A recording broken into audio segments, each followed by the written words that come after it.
और वल्लभनगर विधानसभा क्षेत्र की लोकप्रिय प्रत्याशी, हमारे विधायकों के बीच में टाइगर के नाम से मशहूर रहे आप सबके लाडले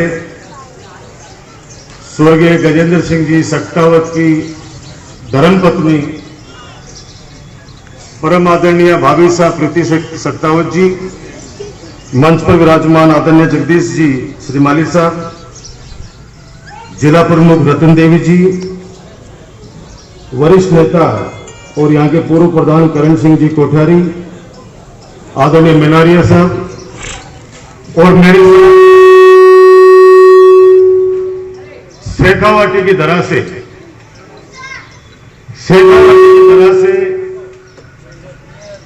मेवाड़ की धरा पर मैं अकेला नहीं आया हूं, मेरे साथ मेरा प्रधान दिनेश हुंडा जी युवा प्रधान, मेरे साथ मेरे नवलगढ़ के चेयरमैन भाई शोएब खत्री युवा चेयरमैन, मेरे साथ मेरे दूसरी नगर पालिका है मुकुंदगढ़, उसके चेयरमैन मनीष चौधरी जी, और उनके साथ कम से कम 10-15 पार्षद भी आए हैं। सामने बैठे सभी पिता तुल्य बुजुर्गों, माता बहनों, नौजवान दोस्तों, प्यारे बच्चों, पत्रकार साथी, मैं भी सबके भाषण सुन रहा था। मेनारिया साहब ने, कोठारी साहब काफी सीनियर नेता है हमारी कांग्रेस पार्टी के, और केंद्र सरकार ने हमेशा से मोदी जी या बीजेपी वाले एक ही बात कहते हैं 70 साल वाली। मैं उस बात पे हूं, उससे पहले एक निवेदन करना चाहता हूं कि जब मुझे चिकित्सा मंत्री बनने का सौभाग्य मिला माननीय अशोक गहलोत जी के कार्यकाल में, तब गज्जू दादा मेरे साथ, हम दोनों साथ में विधायक थे। आजकल के तो युवा साथी सब जानते हैं कि नेट पे सब कुछ मिलता है, सब कुछ देख ले तो एक बटन दबाओगे।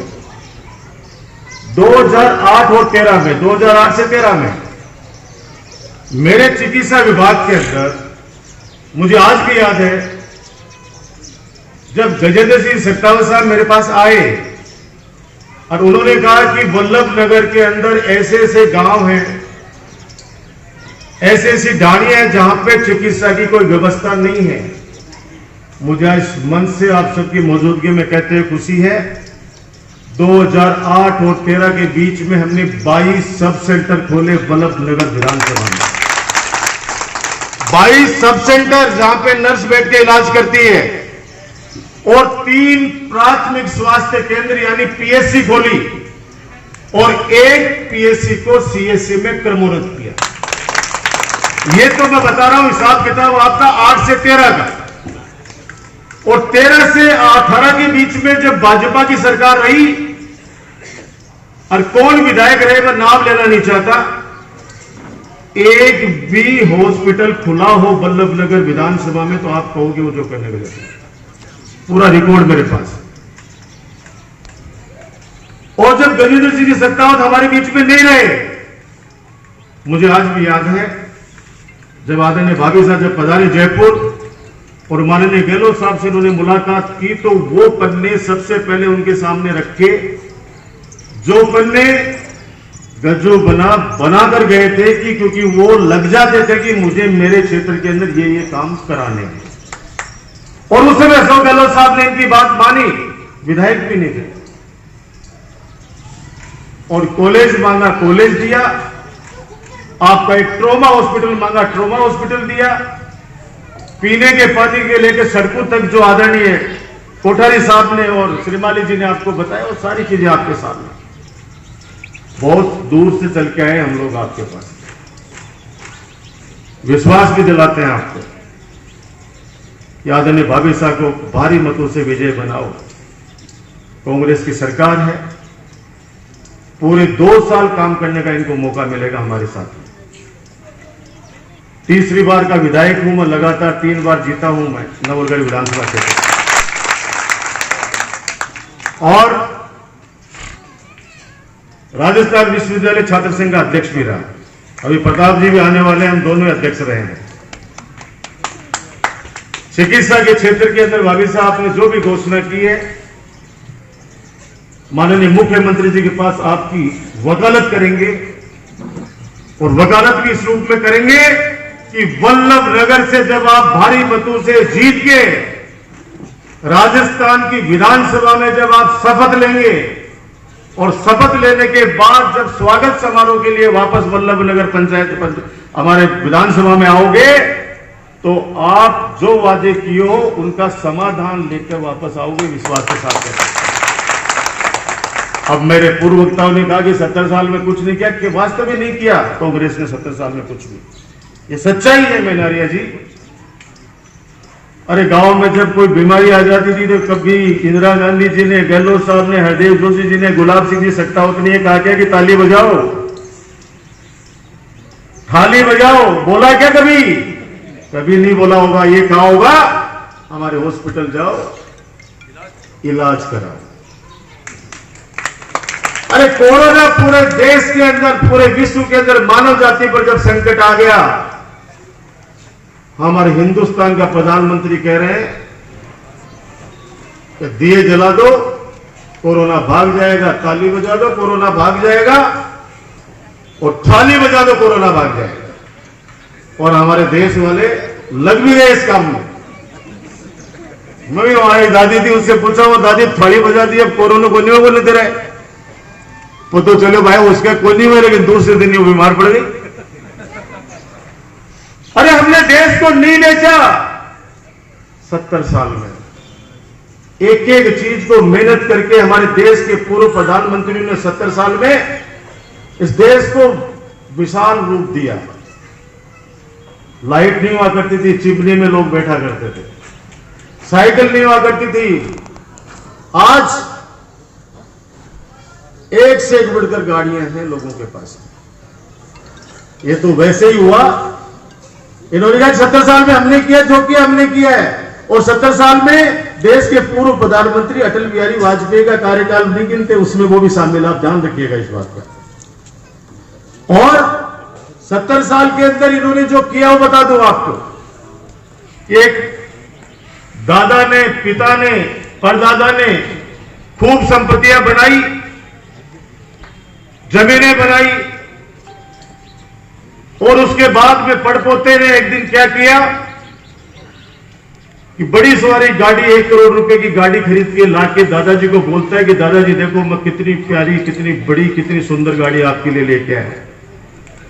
दादाजी खुश हो गए, नारियल फोड़ा, तिलक लगाया कि देखो मेरे पोते ने कितनी तरक्की की है। बाद में धीरे से रात को पूछ लिया, बेटा पैसे कहां से लाया? बोलो अपनी वो जमीन थी उसको बेच दी मैंने, और जमीन बेच के और बड़ी गाड़ी लेके आए। ये ऐसा ही चल रहा है। अब आप जयपुर के हवाई अड्डे पे आओगे ना तो आपको सरकार के नुमाइंदे नहीं मिलेंगे, वहां पे पूंजीपतियों के नुमाइंदे मिलेंगे। आप सब लोग समझदार हैं, वल्लभनगर की जनता और कानौड़ की जनता विशेष तौर से बहुत समझदार है, मुझे ज्यादा ज्ञान देने की आवश्यकता नहीं है। मैं तो इतनी दूर से चल के 8 घंटे की यात्रा करके मेरे साथियों के साथ हाथ जोड़ के विनती करने के लिए आया हूं कि देश को बचाना है तो कांग्रेस पार्टी को बचाओ, कांग्रेस पार्टी को खड़ा रखो, जननायक अशोक गहलोत जी के हाथ मजबूत करो, आदरणीय भाभी साहब प्रीति सत्तावत को 30 तारीख को हाथ के निशान पर बटन दबाकर विजय बनाओ।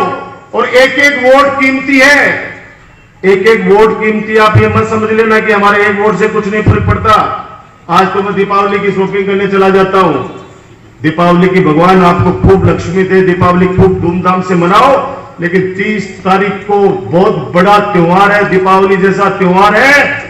उस व्यक्ति को श्रद्धांजलि देने का सही वक्त है जो आपके सुख दुख के अंदर 3 पीढ़ियों से जो परिवार आपके साथ खड़े रहे।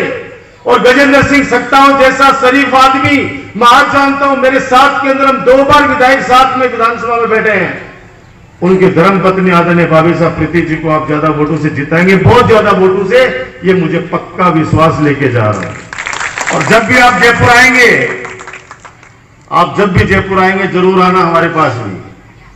पूरे राजस्थान के लोग आते हैं, ये सीमा पंचोली बहन जी ये सब बैठे हैं यहाँ पे, ये बहन जी वगैरह बैठे हैं, काफी युवा साथी बैठे हैं, अभी रास्ते में मिले मेरे को। और वल्लभनगर विधानसभा में घुसते घुसते मैं जैन साहब 1.5 घंटा लग गया, रुक रुक के लोगों से पूछे, हमारा स्वागत किया युवा साथियों ने। गांव के नाम तो नहीं बता पाऊंगा, लेकिन रुक रुक के हमें दुपट्टा पहना गया, श्रीनाथ जी महाराज का आशीर्वाद दिया गया और हमने एक ही बात पूछा उनसे, दुपट्टा ओढ़ने से पहले बताओ भाभी साहब को कितने वोटों से जिता रहे हो? कि भाई साहब जिस दिन पेटे खुले उस दिन देख लेना। हम सब लोग जानते हैं कि आप प्रीति जी जीतेंगे नहीं जीतेंगे सरकार पे कोई फर्क नहीं पड़ता, लेकिन हमारे वल्लभ नगर विधानसभा में जरूर फर्क पड़ेगा। अगर ये जीत के जाती हैं तो कार्यकाल के अंदर कांग्रेस पार्टी कांग्रेस सरकार से गहलोत साहब से खूब काम करा के लेके आएंगे। और मैं विश्वास के साथ कह सकता हूं कि हमारी सरकार कोविड के समय भी देख लो, शिक्षा के क्षेत्र में भी देख लो, और आदरणीय कोठारी साहब महात्मा गांधी स्कूल, अंग्रेजी माध्यम का स्कूल, ये सोच माननीय गहलोत साहब की, और ये सोच इसलिए कि पैसे वाला तो अपने बच्चे को कहीं भी पढ़ा सकता है, लेकिन गरीब आदमी, किसान आदमी भी, आम आदमी भी सोचता है कि मैं मेरे बच्चे को अंग्रेजी माध्यम में पढ़ाऊं। इसलिए हमारी कांग्रेस सरकार ने फैसला लिया कि गांव-गांव के अंदर हम अंग्रेजी माध्यम के स्कूल खोलेंगे, और जो पैसे के अभाव में माता पिता अपने बच्चे को अंग्रेजी माध्यम में नहीं पढ़ा सकते, वो बच्चे हमारे सरकारी स्कूल में अंग्रेजी माध्यम में पढ़ेंगे। इससे बड़ा कोई काम नहीं हो सकता। इसलिए कानौर के लोगों, छत्तीस कौम के लोगों, आपसे प्रार्थना है कि आएंगे लोग बातें करेंगे, उनसे इतना सा सवाल कर लो कि काम कैसे कराओगे आप, किस योजना में कराओगे आप। सीधा वो दिल्ली का नाम लेंगे, दिल्ली का प्रधानमंत्री का नाम लेंगे कि मोदी जी लोकप्रिय हैं। अरे वो तो 2024 का चुनाव आने दो, लोकसभा का एहसास हो जाएगा इस बात को लिए। अरे पहले के अंदर गांव के अंदर महिलाएं पैसे को छुपा के रखती थी आटे के अंदर। हमारे यहां पे आटे के पिप्पे के अंदर ओबरी बोलते हैं, आपके पता नहीं क्या बोलते होंगे हमारे यहां। तो नोटबंदी के समय जो पैसा, बचत का पैसा घर में हुआ करता था, जो बुरे दिनों के अंदर, तकलीफ के दिनों में काम ले लेती थी वो माता बहनें, बुजुर्ग, उन पैसों को भी निकलवा लिया। 70 साल में हमने कभी नहीं देखा बैंकों के बाहर लाइन लगते हुए। 70 साल में हमने कभी नहीं देखा कि 500-500 किलोमीटर लोग इस देश के अंदर पैदल चलते चलते अपने प्राण भी, उनके प्राण पखेरु भी उड़ गए। इस 70 साल में हमने नहीं देखा। बड़ी बड़ी बातें करके वो सिर्फ गुमराह करने का काम करते हैं। हम तो आज आपके इस धरती के ऊपर हाथ जोड़ के विनती करने के लिए आए हैं, आदरणीय बाबू साहब को जिताओ, और जयपुर में, राजस्थान के अंदर सरकार का कोई भी काम होगा, आपके कैंडिडेट खुद बहुत सक्षम है, पढ़ी लिखी हैं और ऐसे घराने से ताल्लुक रखती है। मैं तो जब अंदर घुसा, इसमें तो शायद गुलाब सिंह जी सत्तावत की स्टेच्यू देखी मैंने, तो आप लोग तो कितना मान करते हैं उन लोगों का। गुलाब सिंह सत्तावत जी जब हम यूनिवर्सिटी प्रेसिडेंट थे तब उनसे मौका मिला था मिलने का, जब वो होम मिनिस्टर हुआ करते थे, और गजू बना के साथ तो हमने दिन रात काम किए हैं, उनसे मिले हैं। विधानसभा के अंदर हमारी सीटें भी आसपास में थी। आपको फिर एक बार उन्हें भरोसा दिलाते हैं कि जो भी हमारी कांग्रेस पार्टी, हमारा एक एक कार्यकर्ता आम जनता से जो वादा करेगा, हम अशोक गहलोत साहब के पास में आपके विधायक के साथ, प्रीति जी के साथ में वकील बनकर हम आपके वो वादे पूरे कराएंगे।